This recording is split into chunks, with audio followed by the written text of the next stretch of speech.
আসসালামু আলাইকুম। Tuition BD শিক্ষক, শিক্ষার্থী এবং অভিভাবক সিরিজের ৪৭তম পর্বের বিষয় হলো বাড়িতে পড়ার সংস্কৃতি।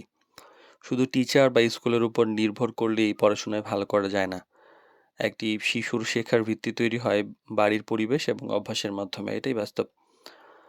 আর যেখানে বা যে বাড়িতে পড়াশোনার একটি সুন্দর সংস্কৃতি থাকে, সেই শিক্ষার্থী স্বাভাবিকভাবেই শেখার প্রতি আগ্রহী হয় এবং ভবিষ্যতে ভালো কিছু হওয়ার সম্ভাবনা তৈরি হয়।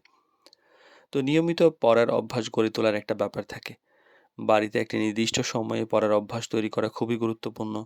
যখন প্রতিদিনই একই সময়ে পড়তে বসা হয়, তখন সেটি ধীরে ধীরে অভ্যাসে পরিণত হয়ে যায়। আর পড়াশোনাকে আসলে স্বাভাবিক বিষয় বানিয়ে ফেলা উচিত।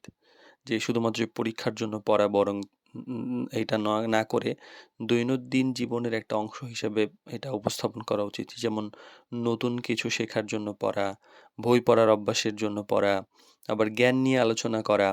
মানে বাবা-মা একসাথে মিলে কোনো একটা টপিক নিয়ে আলোচনা করা। এতে পড়াশোনার ভয়ের বিষয় না হয়ে আগ্রহের বিষয় তৈরি হয়ে ওঠে।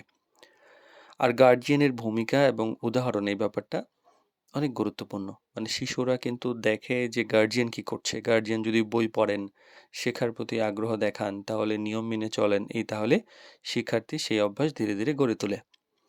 বিভ্রান্তি কমানো। বাড়িতে যদি সবসময় টিভি থাকে, মোবাইল বা অন্য কিছুতে একটা মানে আসক্তি তৈরি হয়ে যায় বা অন্য কিছুতে ডিস্টার্বেন্স তৈরি হয়, তাহলে পড়াশোনার পরিবেশটা ঠিকমতো তৈরি হয় না। তাই অপ্রয়োজনীয় শব্দ কমানো, অপ্রয়োজনীয় মোবাইল ব্যবহারে নিয়ন্ত্রণ রাখা, এগুলো অনেক বেশি গুরুত্বপূর্ণ।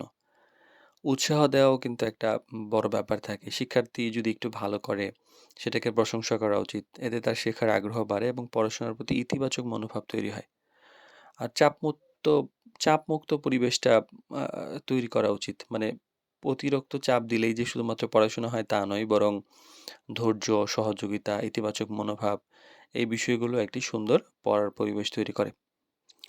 আর বাড়িতে পড়ার সংস্কৃতি মানে যে শুধুমাত্র টেবিলে বসে পড়া তা কিন্তু নয়। বরং এটা একটা পরিবেশ, অভ্যাস, একটা মানসিকতা।